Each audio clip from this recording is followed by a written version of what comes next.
Temos conosco essa manhã o missionário Robson Costa, não sei se algum de vocês já conhece, já ouviu falar. O Robson Costa é conhecido no nosso meio carinhosamente por Robinho, missionário Robinho. Já serve na Bolívia, creio que há mais de 10 anos, ele vai falar certinho para vocês aqui o tempo. Robinho foi meu contemporâneo no seminário teológico, acredito que nós fizemos, quando eu entrei ele estava no último ano, se eu não me engano. Robinho era conhecido de vista, nos falávamos muito pouco, mas já tinha conhecimento da inclinação dele por missões já naquela época. Tinha um grupo lá que já era chamado e destinado para missões, né? Então ele já está há algum tempo ali na Bolívia, ele mesmo vai falar para vocês. Vou chamar ele aqui, pode estar chegando. A Cristiane também, sua esposa, por gentileza. Casado com a Cristiane, pode vir. Pode vir aqui, depois deixa o quadro para depois. Vem aqui um pouquinho.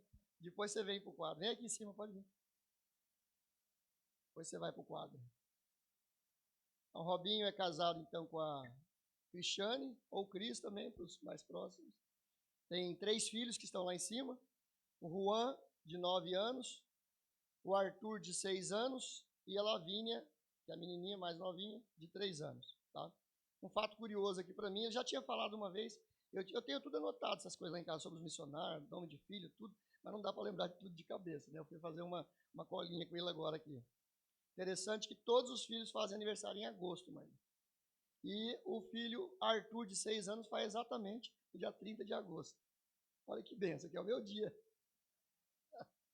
O Juan faz dia 20 de agosto e a Lavínia, dia 10 de agosto.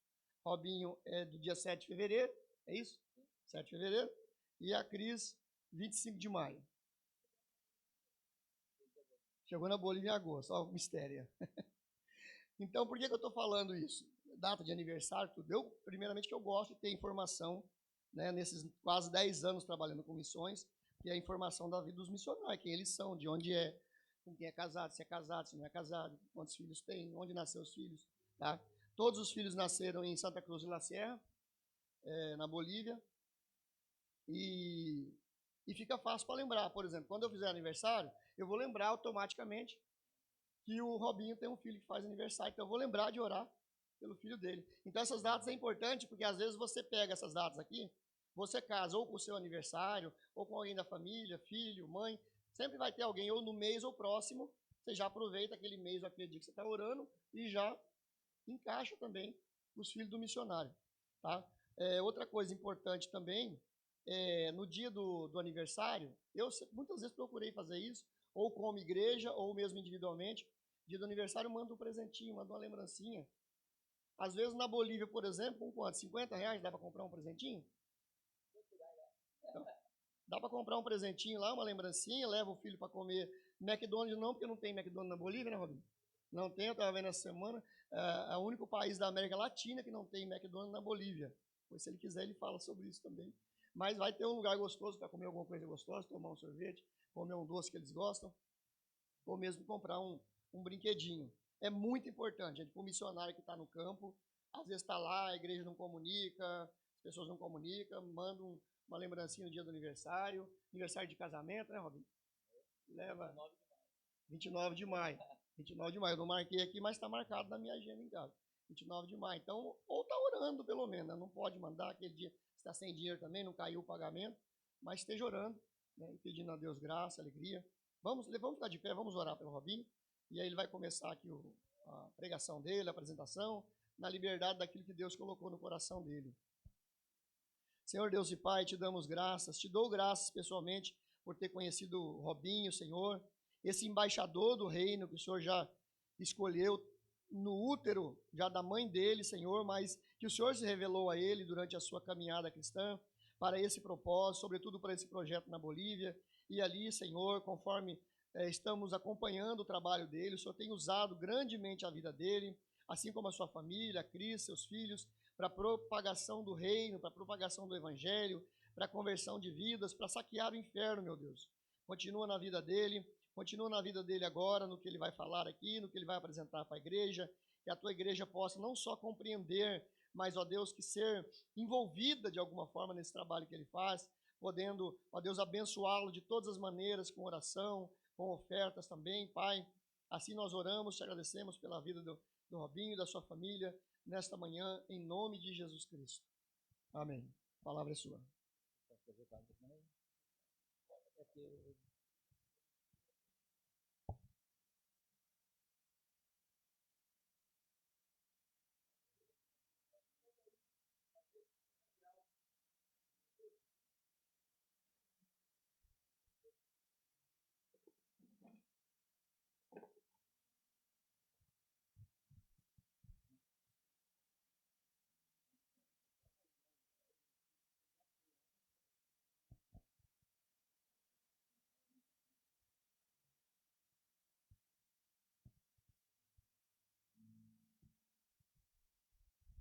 Boa noite, irmãos. Estou dormindo.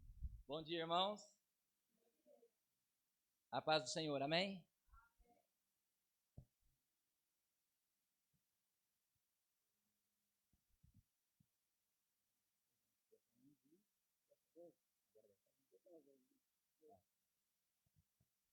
Bom dia, irmãos. A paz do Senhor, tudo bem? Deu para passar o vídeo lá ou não? Vou ter que tirar o quadro aqui da frente, então. Posso? Dá para ver? Então tá bom. Irmãos, bom dia, paz do Senhor, né? Quero agradecer o pastor Edmur. Conheço ele também só de vista, do tempo de seminário, né, da Central. E pastor Lázaro, conheço há um tempo grande já, tem sido um grande parceiro, sempre apresentando o nosso trabalho missionário na Bolívia em vários lugares por onde ele tem passado. E por intermédio dele, conseguimos alguns apoios significativos para o trabalho missionário. Então, pastor Lázaro, obrigado, né? Nós fazemos parte de uma missão, né, interdenominacional que se chama... Eu saí da câmera aqui, ó. Nem sabia que tinha, tô famoso. Irmãos, no Brasil se chama WP Brasil, né? Era o nome de PAN, proclamando ao mundo, mas devido a alguns problemas com outras instituições, o nome mudou para WP. Nos países de língua hispânica, o nome da missão é a mesma missão, só que pelo significado se chama Campanhas ao Ar Livre. E nós trabalhamos com evangelização. Pode passar? Não precisa pôr som, não. Pode passar. Sem som, por favor.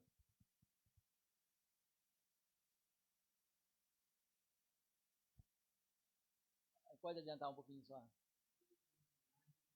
Pode baixar o som, porque eu vou falando, por favor. É a missão WP Brasil, né, que é a mesma missão na Bolívia. Vai começar. Nós realizamos trabalho de evangelização em escolas, em muitas escolas da Bolívia, tanto no Brasil como na Bolívia e em outros países, né, da América Latina e do mundo. Pode ir passando. Nós realizamos uma tarefa de evangelização em escolas. Apresentamos como uma organização interdenominacional que trabalha com palestras sobre valores, né? E usamos o método do quadro. Você pode ver que são várias escolas que semanalmente escutam o Evangelho de Cristo por intermédio da pregação do Evangelho. Esse é o novo evangelista que entrou na Bolívia, que está trabalhando conosco. Aqui outra escola. São vários testemunhos que nós temos, né, nessas escolas. E tem um outro grupo de pessoas que nós dirigimos também as nossas reuniões, que eu vou estar mostrando agora. Nas praças públicas. Na Bolívia ainda é possível realizar reuniões de evangelismo em praças públicas. Naquela praça anterior, nós conseguimos realizar 2 reuniões, uma com 450 pessoas, né? Olha quanta gente. Depois da pandemia ficou um pouco mais difícil, né? Devido a alguns cuidados que o governo tem tido. Aqui em uma comunidade guarani. Outra praça.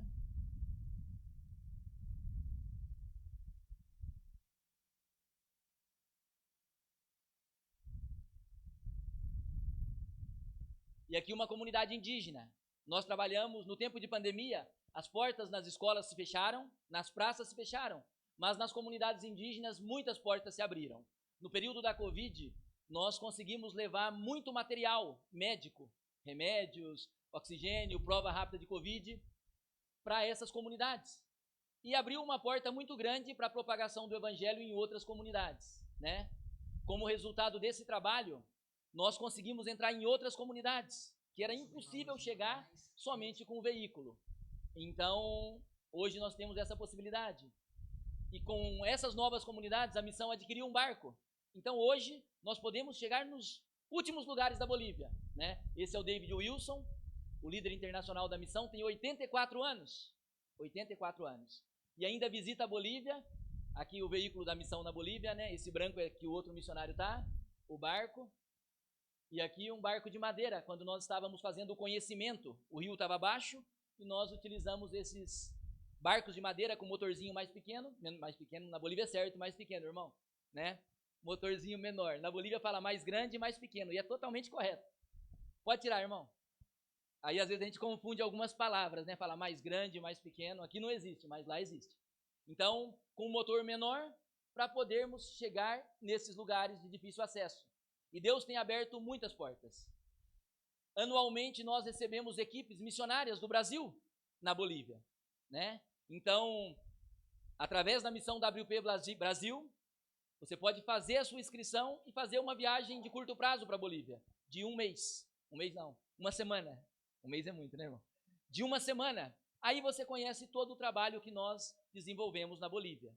Esse ano, outra vez, vai ter uma viagem missionária, o Wagner vai estar coordenando essa viagem para a Bolívia, né? E se vocês quiserem mais informação, depois eu posso estar passando aqui para o pastor Lázaro. E se você tiver interesse de conhecer esse trabalho, vai ser bem-vindo, né? O pastor Lázaro comentou que na Bolívia não tem McDonald's. E não tem McDonald's porque é um país de esquerda, né? Não vou me limitar um pouco aqui em conversar sobre política. E eles acreditam que o McDonald's é do império. E eles são contra todas as coisas que vêm do império, que é os Estados Unidos. Só isso, não falei nada demais, né? Irmãos, esse é o método de evangelismo que nós usamos na Bolívia para pregar o evangelho, né? Então, nós chegamos em uma praça e começamos a pregar. Aqui não vou pregar como se fosse em uma praça, né? Hoje é Santa Ceia e eu quero aproveitar a Santa Ceia e também aproveitar o tema que nós vamos usar para fazermos uma reflexão, né, sobre a mensagem de Cristo. A mensagem de Cristo.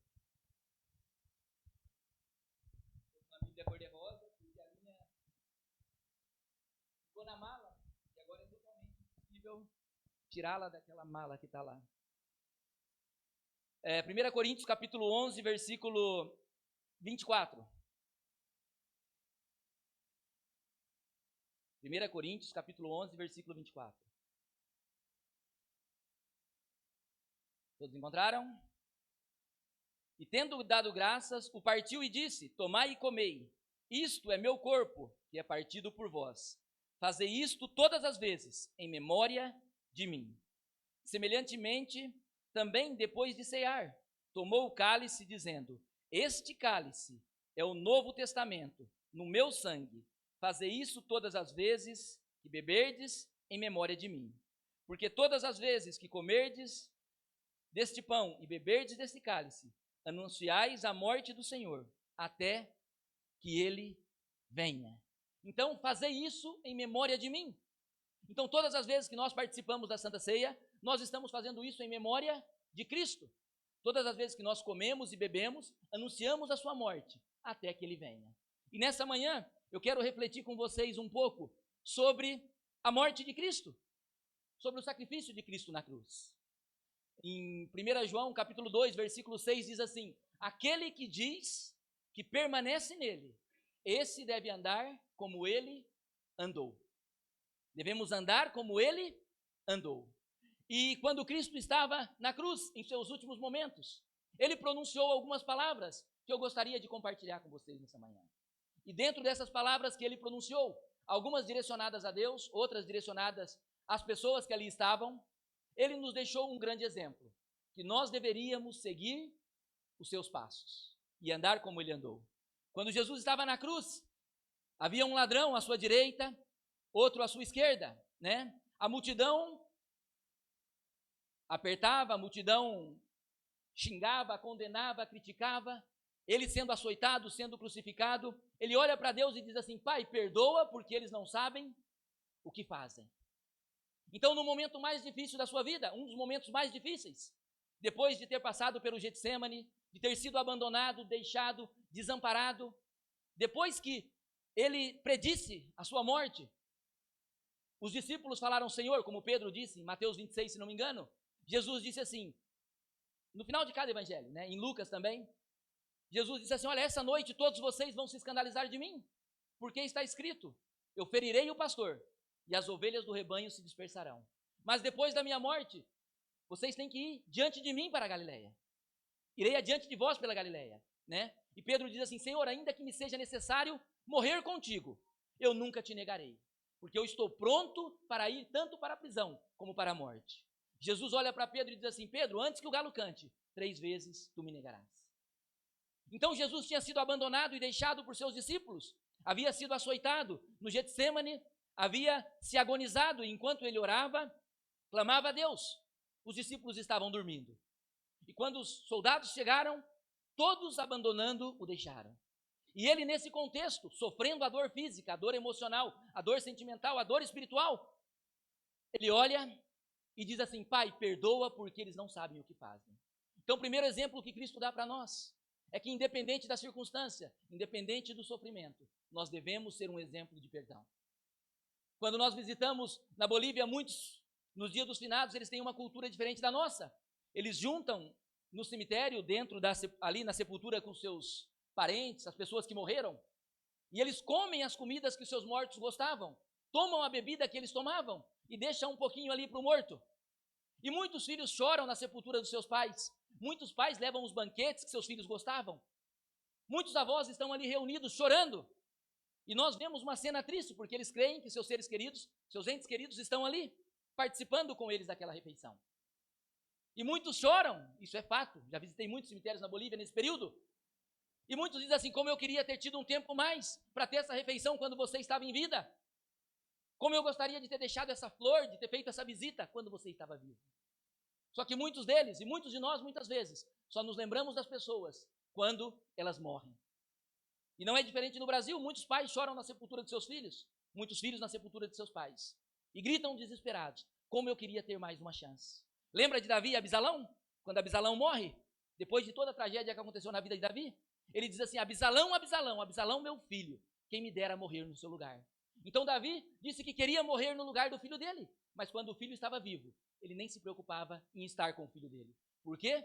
Faltou o perdão. Devido a tudo que Abisalão havia feito e causado na vida de Aminon, na vida de Tamar.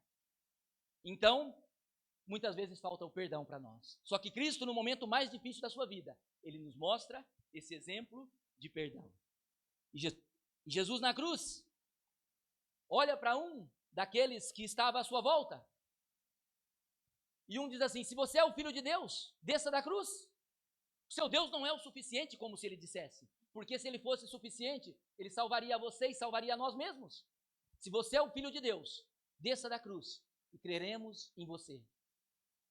O outro, ladrão que está do seu lado, diz assim, você não tem temor de Deus? Nós estamos aqui porque merecemos, mas esse homem nada tem feito.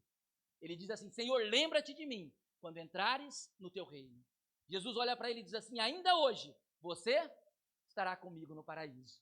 Então Jesus, no momento difícil da sua vida, ainda assim, ele teve uma palavra. Palavra essa que nós também devemos ter quando as pessoas se aproximarem de nós. Muitas vezes nós não pregamos, nós não falamos do evangelho, pelo simples fato de estarmos passando por dificuldades. Mas Jesus, nesse momento em que ele estava na cruz, ainda nesse momento difícil, ele tinha uma palavra para aquele homem. E era uma palavra de salvação. Porque ele disse assim, ainda hoje estará comigo no paraíso. Ele não permitiu que a sua angústia, que a sua dor, que a sua tristeza impedisse ele de propagar o reino vindouro. E ele deixa esse exemplo para nós, que nós, independente das situações, da situação, nós devemos ter uma palavra de salvação. Quando nós lemos em 1 Coríntios, capítulo 2, versículo 2, 1 Coríntios, capítulo 1, versículo 8, Paulo diz assim nesses 2 versículos, eu decidi em nada saber entre vós, senão Cristo e esse crucificado. Porque a palavra da cruz é loucura para os que se perdem, mas para nós os salvos é o poder de Deus. Então a palavra que nós devemos levar não é uma palavra de autoajuda, é uma palavra de conforto, é uma palavra de salvação. Uma palavra de salvação. É a palavra da cruz, que Cristo deixou para cada um de nós, independente das circunstâncias, porque muitas vezes nós não pregamos, porque estamos em um momento difícil das nossas vidas. E nesse momento da cruz, Jesus olha para as pessoas que estão à sua volta, e ali ele vê a sua mãe e vê o discípulo, né? A Bíblia diz que é o discípulo amado, João diz isso, talvez porque era ele, e naquele momento, ele dá uma palavra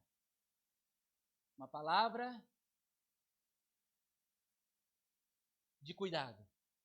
Ele diz assim: mulher, eis aí o teu filho, filho, eis aí a tua mãe. Mostrando que nós devemos ter esse cuidado para com os outros. Muitas vezes nós estamos tão preocupados com a nossa própria vida, e eu digo isso falando dos nossos próprios familiares.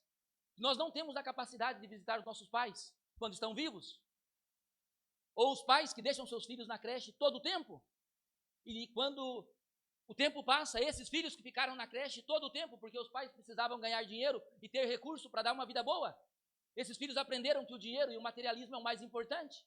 Então, quando são maiores, quando são adultos, eles não hesitam em colocar os seus pais em um asilo, porque eles aprenderam isso.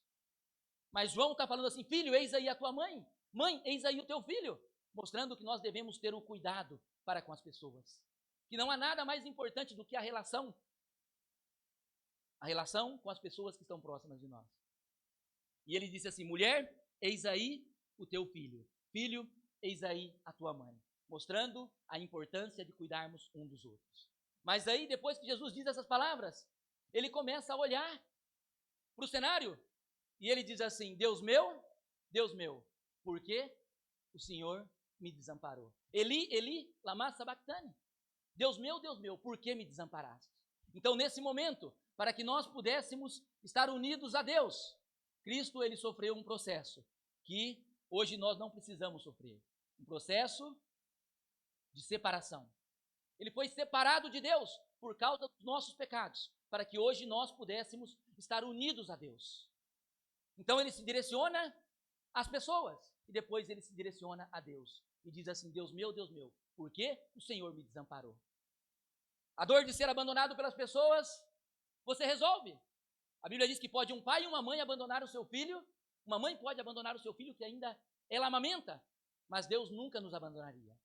Então, uma dor de um pai abandonar os filhos, como foi o caso da minha família, meu pai foi embora e deixou minha mãe com 6 filhos, também comecei a trabalhar muito cedo, 7 anos, já vendia sorvete na rua, né? Não registrado e ainda não aposentei, mas estamos aí. E Jesus sofreu essa separação, e ele diz assim: Deus meu, por que o Senhor me desamparou? Então a dor da separação de uma pessoa é possível. O marido que se separou da esposa, a esposa do marido, o filho que foi embora. Mas quando nós nos sentimos abandonados por Deus, não sei se podemos dizer que um dia sentimos abandonados por Deus, ou se nós abandonamos a Deus e por isso nos sentimos distantes dele. Mas aqui Jesus diz assim: Deus, por que o Senhor me abandonou? Eu creio que essa foi a dor maior.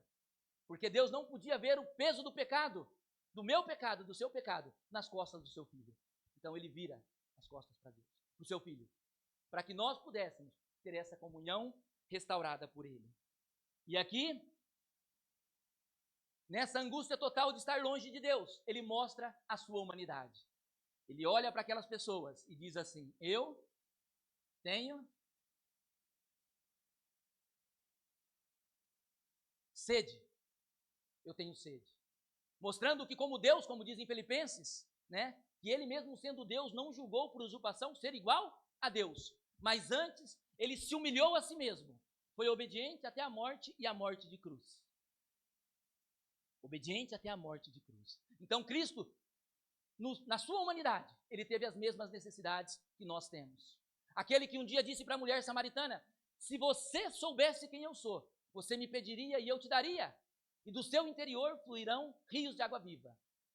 O Senhor, que tinha fonte de água viva, ele estava com sede e necessitando de água. Mas quando ele estava com sede, o que as pessoas fizeram? Quando ele pediu água, deram vinagre para ele, né? E quando ele experimenta aquele vinagre, ele diz uma palavra. Ele diz assim: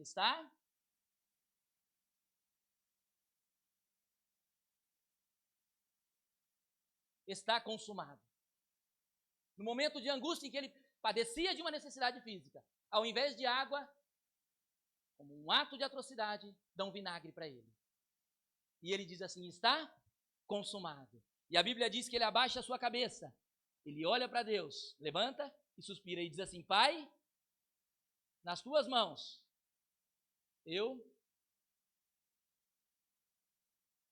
entrego o meu espírito. E aí diz que, falando isso, ele morre. Entrega o seu espírito para Deus. Quando ele diz está consumado, ele diz: a dívida foi paga, você não tem dívida nenhuma, a sua dívida foi quitada. Então Cristo sofreu essa separação para com Deus, para que eu, para que você, nós pudéssemos estar unidos com Deus. E quando nós olhamos essa foto, né, essa imagem, e pensamos nesse Cristo, nós nos esquecemos que ele fez tudo isso por amor a cada um de nós.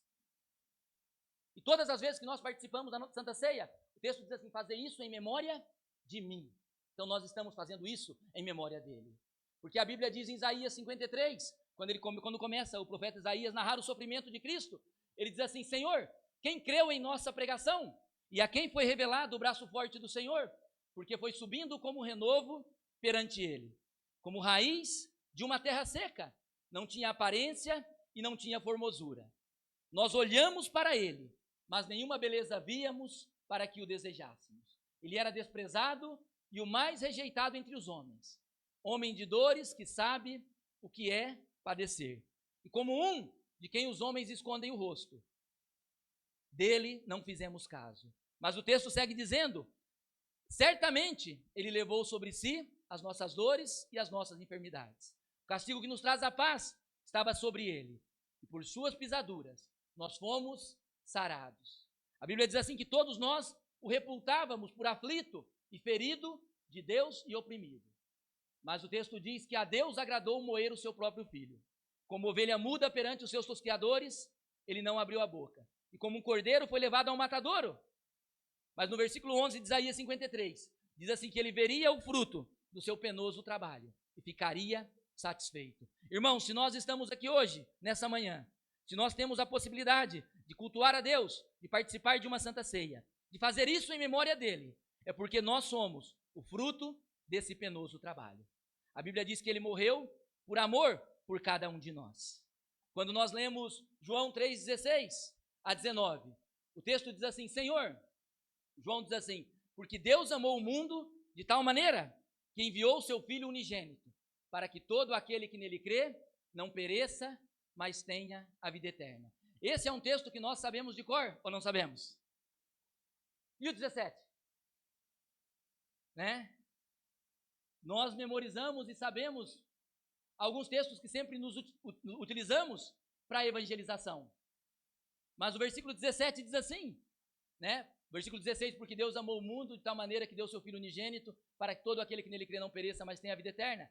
O 17, porque Deus não enviou o seu Filho ao mundo para condenar o mundo, mas para que o mundo fosse salvo por ele. Aquele que nele crê não vai ser condenado, mas quem não crê já está condenado, porquanto não creram no unigênito de Deus. Então Deus enviou Jesus ao mundo para morrer por cada um de nós, para morrer por nossos pecados. Se nós lemos Romanos capítulo 5, versículos 7 e 8, quando o apóstolo Paulo diz assim: dificilmente alguém morreria por outra pessoa.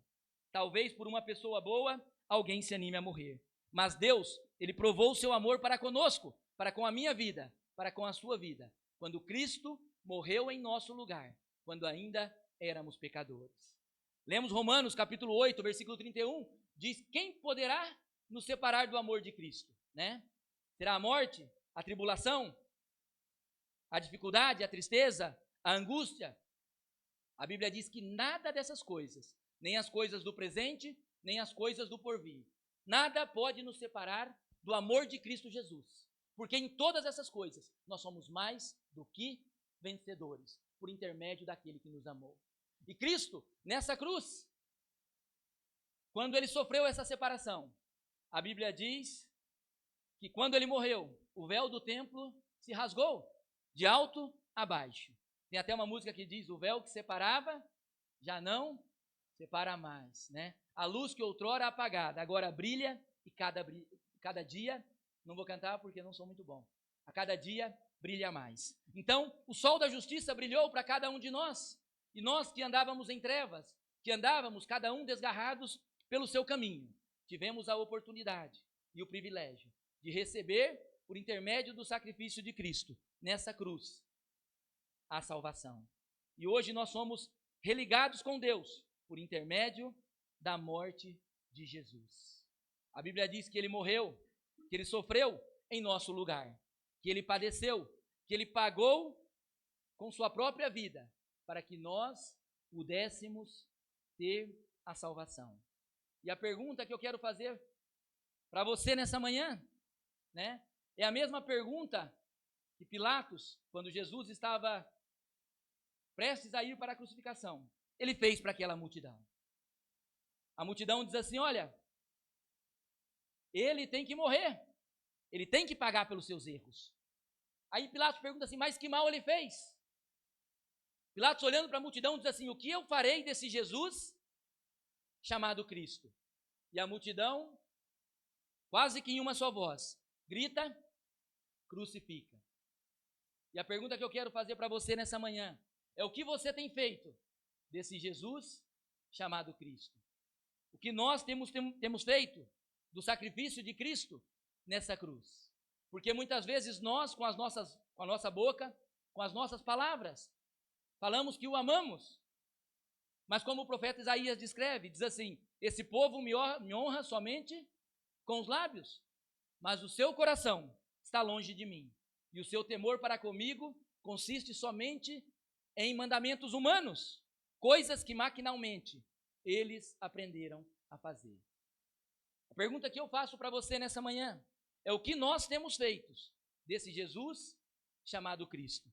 Será que com nossa boca nós falamos que o amamos, que o servimos, que estamos com ele, mas com nossas atitudes nós estamos distante dele? Será que nós podemos dizer o que João disse? 1 João diz: aquele que diz que permanece nele, esse deve andar como ele andou. Será que nós temos seguido os passos de Cristo? Será que nós temos obedecido às suas ordens? Será que nós temos feito aquilo que ele ordenou que fizéssemos com as nossas vidas? Porque a Bíblia diz que maldito aquele que for pendurado no madeiro.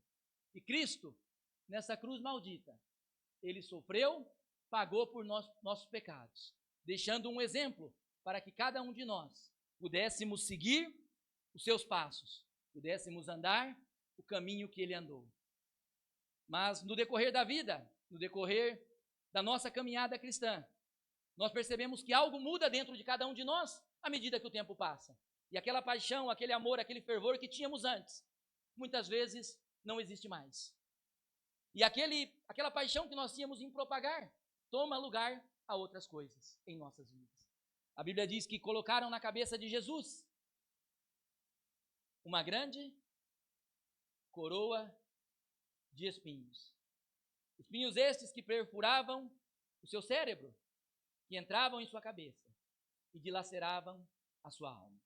E Cristo nessa cruz maldita sofreu por nossos pecados. Teve o seu corpo ferido, seu corpo ensanguentado, para que nós pudéssemos viver a vida eterna ao lado de Deus. Ele pagou por cada um de nós, sofreu açoites, chicotes, e a Bíblia diz que os soldados pegaram e fincaram uma lança no seu peito, para ver se de fato ele estava morto. E saiu água junto com a lança. Então esse foi o sacrifício de Cristo na cruz, por mim e por você. Derramou sua vida, derramou todo o seu sangue, para que nós tivéssemos a salvação. E depois que ele morreu, se a história tivesse terminado aqui, todos nós estaríamos sem esperanças.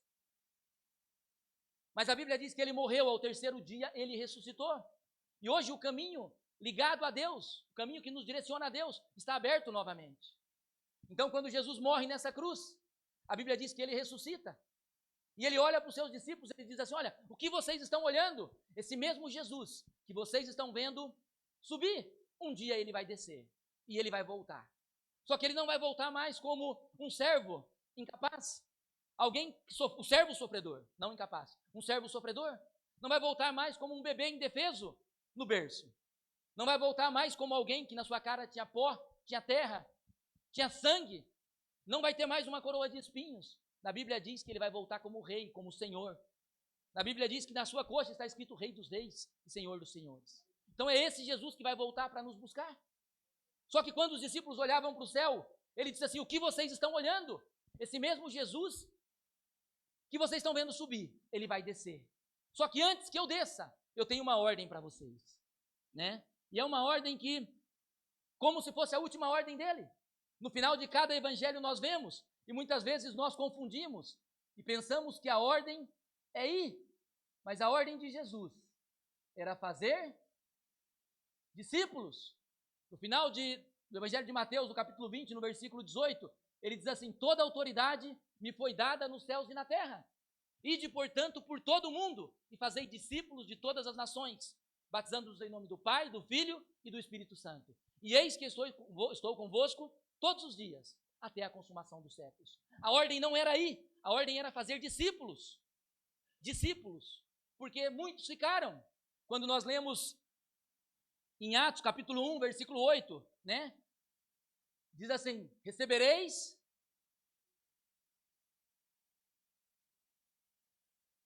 poder ao descer sobre vós o Espírito Santo, e sereis minhas testemunhas, tanto em Jerusalém, Samaria, Judeia e até os confins da terra. É uma ideia de ação simultânea. Vocês vão ser minhas testemunhas. E a palavra testemunha aqui tem o mesmo significado de mártir. Então, assim, você vai testemunhar, você vai pregar e até morrer, se for necessário. Isso onde? Tanto em Jerusalém, como Samaria, como em Judeia e até os confins da terra. Dando a ideia de uma ação simultânea da igreja. Nem todos foram chamados para ir. Muitos ficaram. Mas a missão, tanto para os que foram, quanto para os que ficaram, é fazer discípulos. E a igreja é um corpo. A igreja é um corpo. E todos nós somos membros desse corpo de Cristo.